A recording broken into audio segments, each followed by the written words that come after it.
Hello नमस्कार दोस्तों, स्वागत है आपका सिविल एजुकेशन में।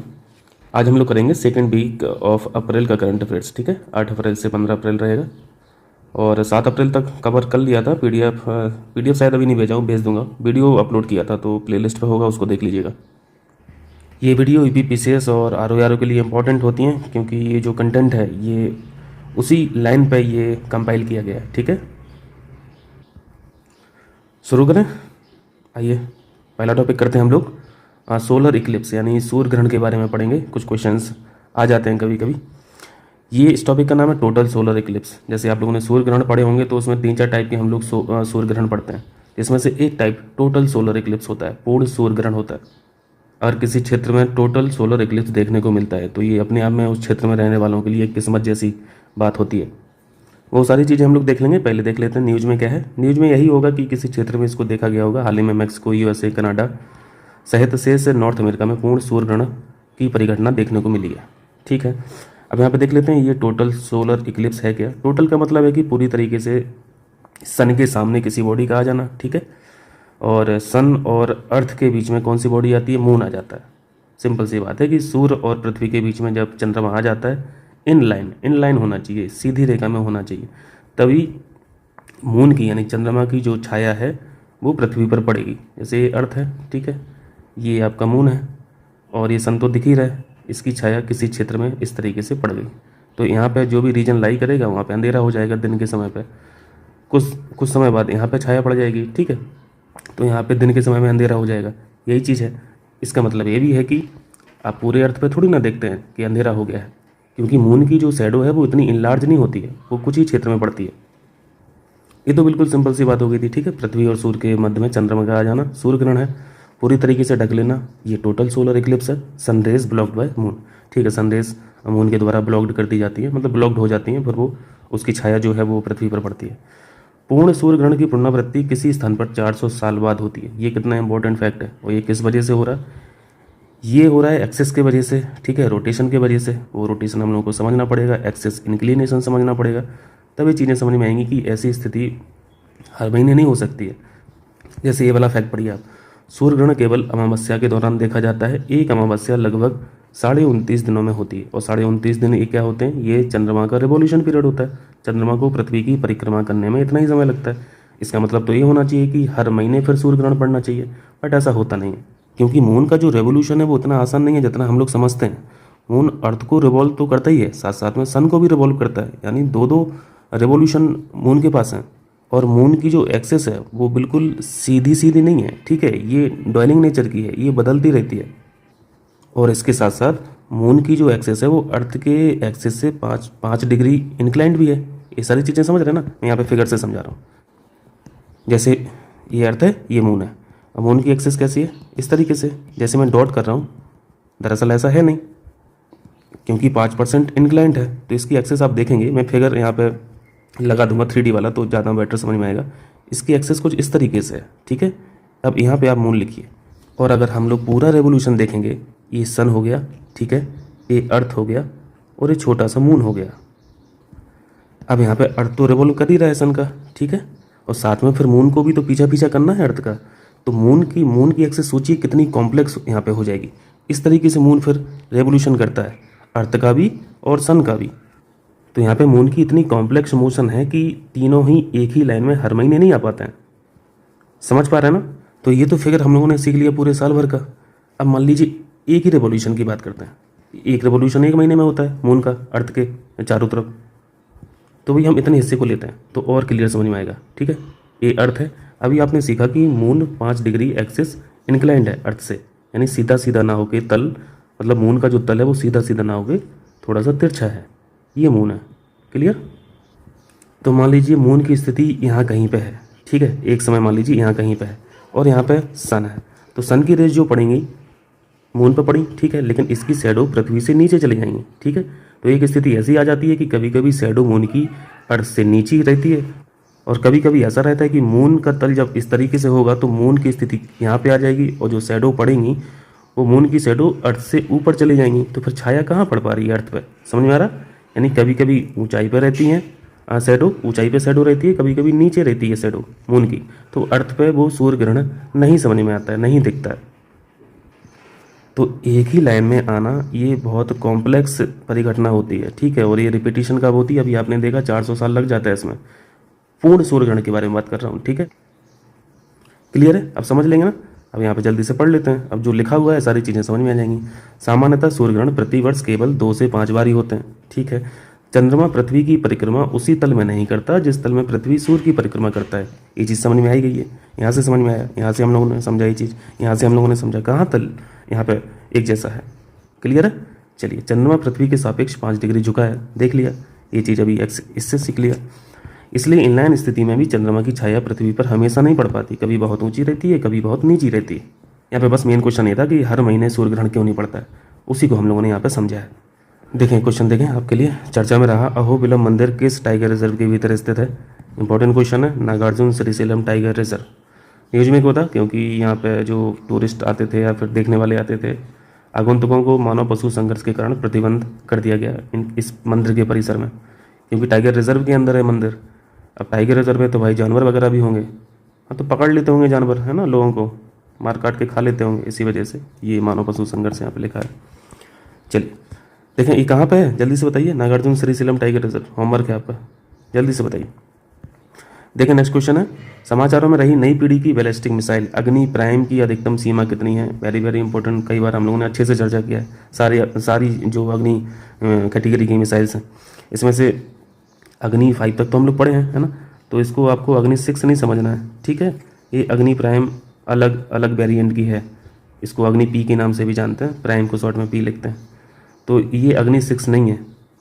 ये मैं इसलिए बोल रहा हूँ क्योंकि इसकी रेंज अग्नि 6 को समझ के 6000 नहीं लगा देना।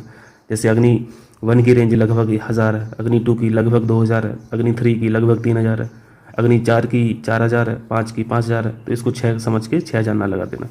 ये अग्नि प्राइम है, छोटी साइज की है और इसकी रेंज है 1000 से 2000 किलोमीटर, ठीक है। चलिए क्वेश्चन है, सुविधा पोर्टल जिसके माध्यम से चुनाव के दौरान, ये सारी चीज़ें मैंने क्वेश्चन में ही लिख दी हैं, ठीक है। तो 2-3 बातें क्वेश्चन से ही सीख लेना, क्योंकि यहाँ पे चुनाव की बात है और मैं यहाँ पे क्वेश्चन में लिखा हूँ कि संस्था क्या संबंधित है, कौन सी संस्था, तो ठीक है ECI हम लोग लगा देंगे, इलेक्शन कमीशन ऑफ इंडिया। लेकिन इस पोर्टल से जो बेनिफिट हो रहा है वो क्वेश्चन में ही लिखा है, इसको सीखिए। सुविधा पोर्टल जिसके माध्यम से चुनाव के दौरान राजनीतिक दलों और उम्मीदवारों को रैलियों के आयोजन, कार्यालय खोलने, घर घर जाकर प्रचार करने, वाहन परमिट इत्यादि की सुविधा ऑनलाइन अनुमति, अब ऑनलाइन अनुमति से ही आप प्राप्त कर सकते हैं, ठीक है। ये सुविधा पोर्टल प्रोवाइड करेगा किनको, ये उम्मीदवारों को, राजनीतिक दलों को, ठीक है। ये किस संस्था के द्वारा इसको लॉन्च किया गया, इलेक्शन कमीशन ऑफ इंडिया।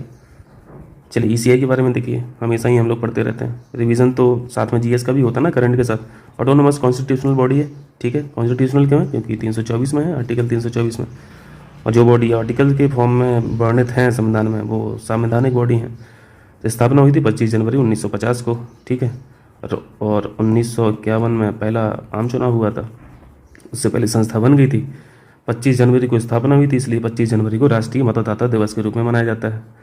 काम क्या है इलेक्शन कमीशन ऑफ इंडिया का, लोकसभा के चुनाव कराता है, राज्यसभा के कराता है, स्टेट लेजिस्लेटिव असेंबली का यानी विधानसभा का कराता है, स्टेट लेजिस्लेटिव काउंसिल यानी विधान परिषद के चुनाव कराता है, प्रेसिडेंट के चुनाव कराता है, वाइस प्रेसिडेंट के चुनाव कराता है ना।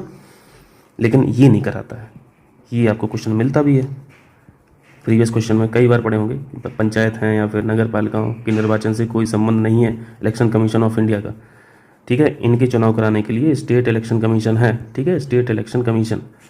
और ये कहाँ से आया स्टेट इलेक्शन कमीशन, ये आर्टिकल 243, बार बार बोलता हूँ, इसको पढ़ लेना अच्छे से, बहुत सारे आर्टिकल है इसमें 243 में। 73 और 74 कॉन्स्टिट्यूशनल अमेंडमेंट एक्ट 1952 है ना, और लागू हुए थे 1993 से। तो इन्हीं संशोधन के माध्यम से 243 का प्रोविज़न किया गया था, और 243 में आपको सब मिल जाएगा, इलेक्शन कमीशन मिल जाएगा, यानी स्टेट का इलेक्शन कमीशन मिल जाएगा, ठीक है। चलिए, ये इलेक्शन कमीशन किस में है, भाग 15 में है, और आर्टिकल है 324 से 329 तक। इन्हीं के बीच में एक आर्टिकल है 326, चुनाव अभी चल ही रहे हैं ना, फेज़ 2 के शायद चुनाव हो चुके हैं लोकसभा के, तो ये थोड़ा 326 याद रखना। यहाँ पे क्या है, वयस्क मताधिकार, इसी से हम लोगों को लीगल राइट मिलता है वोट देने का 326 से। ये भी हम लोग सीखते हैं कि इलेक्शन कमीशन ऑफ इंडिया एक समय पे 1 मेंबर बॉडी हुआ करती थी, लेकिन 1989 से 3 मेंबर बॉडी हो गई है, 1+2। 1 कौन है, ये इलेक्शन चीफ इलेक्शन कमिश्नर है, और ये 2 कौन है, ये इलेक्शन कमिश्नर है। हो जाएगा। चलिए देखें, एक टॉपिक है आपके पास, असोला भाटी वन्यजीव अभ्यारण्य इम्पोर्टेंट है। क्या पूछा जाएगा इसमें, इतना ही पूछा जाएगा कि है कहाँ पे। मैचिंग मैचिंग में एनवायरनमेंट से क्वेश्चन आएगा, ज्योग्राफी से क्वेश्चन आएगा, तो 4 में ए भी कहीं कहीं दिख जाएगा, लगा देना। सेपरेट नहीं पूछेगा तो मैचिंग में पूछेगा। हाल ही में इस सेंचुरी में ऊतक संवर्धन यानी टिश्यू कल्चर लैब की स्थापना की गई, इस वजह से ये न्यूज़ में था। तो 2 क्वेश्चन यहाँ से बन गए आपके। पहला क्वेश्चन, असोला भाटी वन्यजीव अभ्यारण्य है कहाँ पे, नई दिल्ली में है। दूसरा क्वेश्चन ये है कि अभी हाल ही में किस वन्यजीव अभ्यारण्य में ऊतक संवर्धन प्रयोगशाला की स्थापना की गई है, तब भी असोला भाटी लगा देना, कर लेंगे। चलिए, टिश्यू कल्चर का क्या मतलब है, टिश्यू कल्चर का मतलब है कि एक ही पौधे से कई पौधे को तैयार कर लेना, ठीक है, या एक ही वृक्ष से कई वृक्ष तैयार कर लेना। बहुत अच्छी टेक्निक है, बहुत अच्छा कल्चर है। टिश्यू कल्चर को सूक्ष्म प्रसार यानी माइक्रो प्रोपेगेशन भी बोला जाता है। हो जाएगा। चलिए, अब चूंकि यहाँ पे प्लांट की बात हो रही है ना, फॉरेस्ट की बात हो रही है, तो ये संस्थाएं तो बहुत ही ज़्यादा इंपॉर्टेंट होती हैं, हमेशा आपको परीक्षा में दिखता है। एक संस्था है भारतीय वानिकी अनुसंधान एवं शिक्षा परिषद, इंग्लिश में ICFRE लिखा है। इंग्लिश मीडियम के जो लड़के हों इसी को लिख लेना बस गूगल पे, तो आपको इंग्लिश वर्जन दिख जाएगा तुरंत। कहाँ पे, देहरादून में। वैसे इसका इंग्लिश होगा Indian council of forestry research and education, ऐसा कुछ करके होगा। दूसरा है वन अनुसंधान संस्थान, ये तो बहुत आसान है, फॉरेस्ट ये जो रिसर्च इंस्टीट्यूट है देहरादून में। National bureau of plant genetic resources, very important, नई दिल्ली में।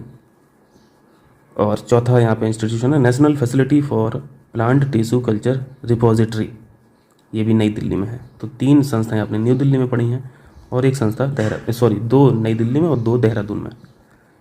इनको याद रखना है, ठीक है, ये पूछा जाता है परीक्षा में। चलिए, क्वेश्चन है आपके लिए समाचारों में रहा, जपोरिजिया परमाणु ऊर्जा संयंत्र कहाँ स्थित है। कईयों सालों से पढ़ते आ रहे हैं लेकिन न्यूज़ में बना रहता है क्योंकि वॉर चल रही है ना, छुटपुट वॉर चलती रहती है, बम बम फोड़ते रहते हैं एक दूसरे के ऊपर। यूक्रेन का ये सबसे बड़ा, इवन यूरोप का सबसे बड़ा परमाणु ऊर्जा संयंत्र है। न्यूज़ में क्यों था, यही सब संघर्ष जो चल रहा है रसिया और यूक्रेन के बीच में, ठीक है। संयंत्र पर ड्रोन द्वारा भी हमला किया गया था, इस वजह से न्यूज़ में था।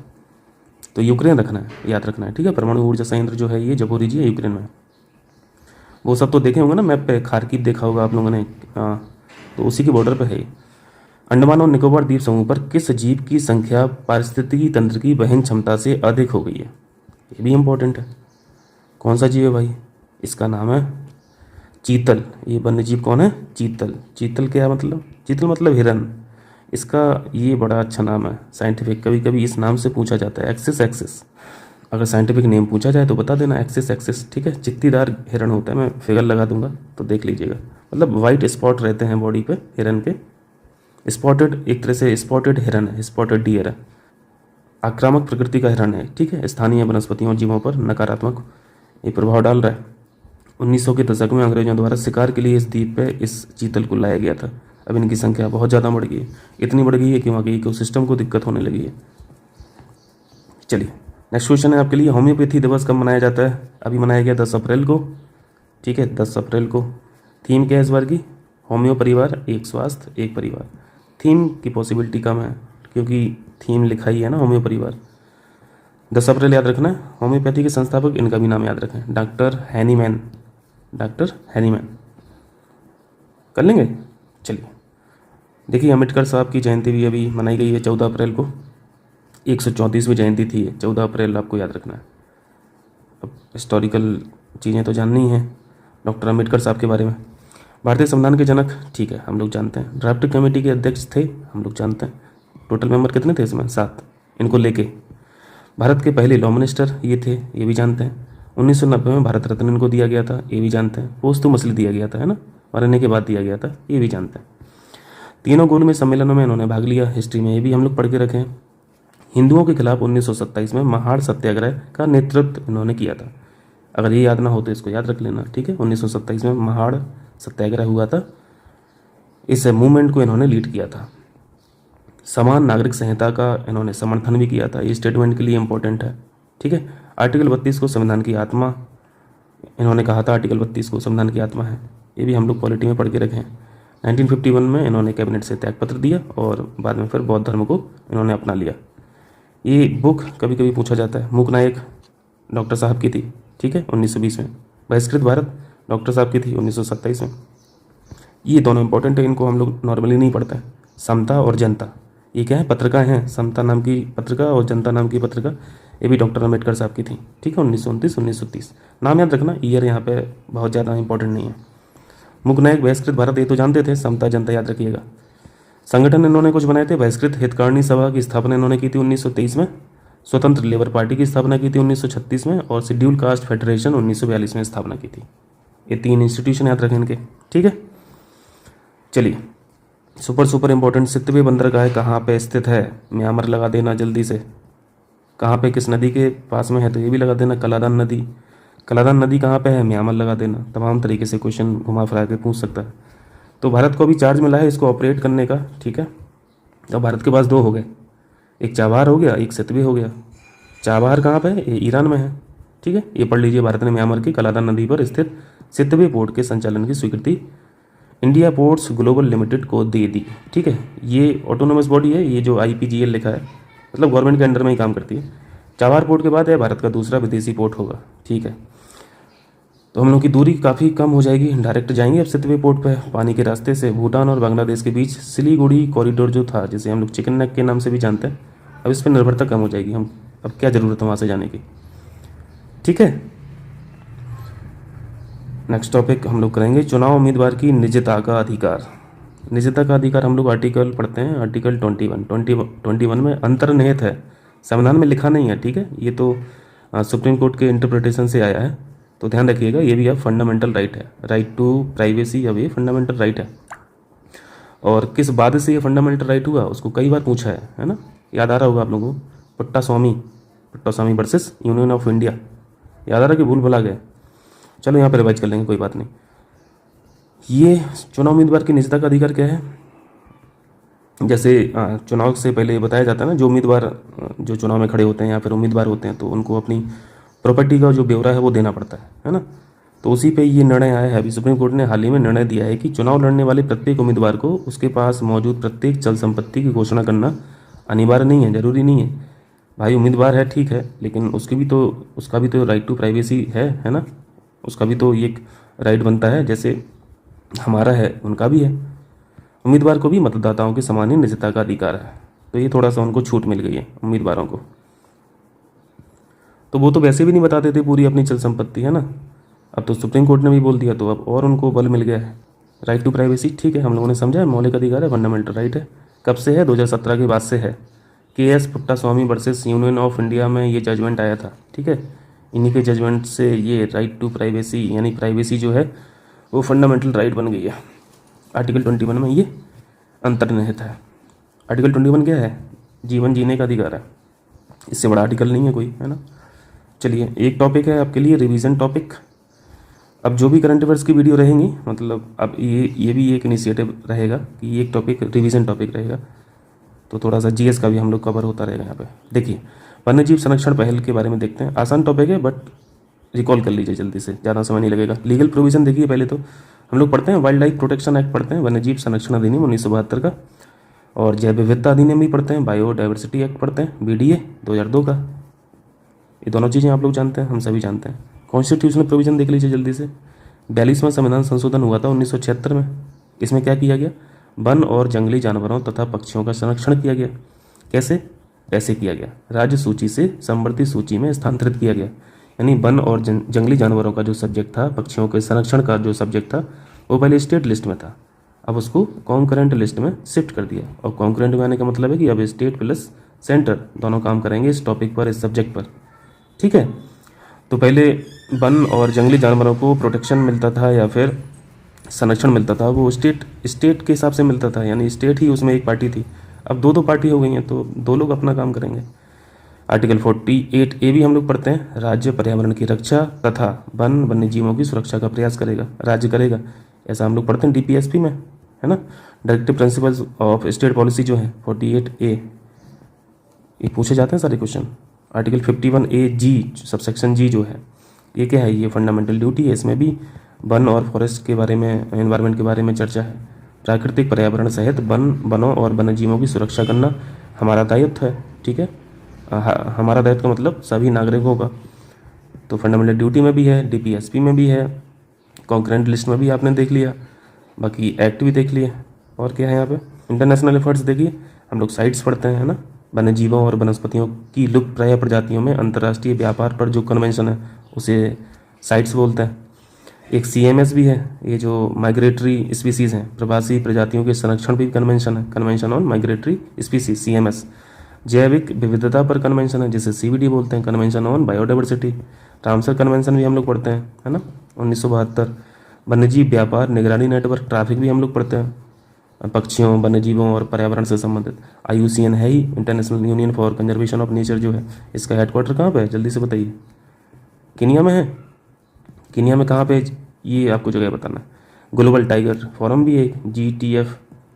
United nation forum on forest भी है, UNFF। ये इंटरनेशनल एफर्ट है संरक्षण के लिए। हो जाएगा। चलिए, तो ये इतना था आज का current affair, 2nd week of April का। अब अगला वीडियो मिलेगा 3rd वीक का। अब प्रिपरेशन करूँगा, अभी तो फिलहाल नहीं किया हूँ, अब 2-3 दिन में बना लूँगा, तो फिर आ जाएगा आपके पास वीडियो। और थोड़ा सपोर्ट वपोर्ट करते रहिए, ठीक है भाई। और जो भी अगर कमियां लग रही हो या फिर इम्प्रूवमेंट चाहिए तो कमेंट करके बताइएगा, तो उसको फिर ऐड अप किया जाएगा। ठीक है साहब, चलते हैं, बाय बाय।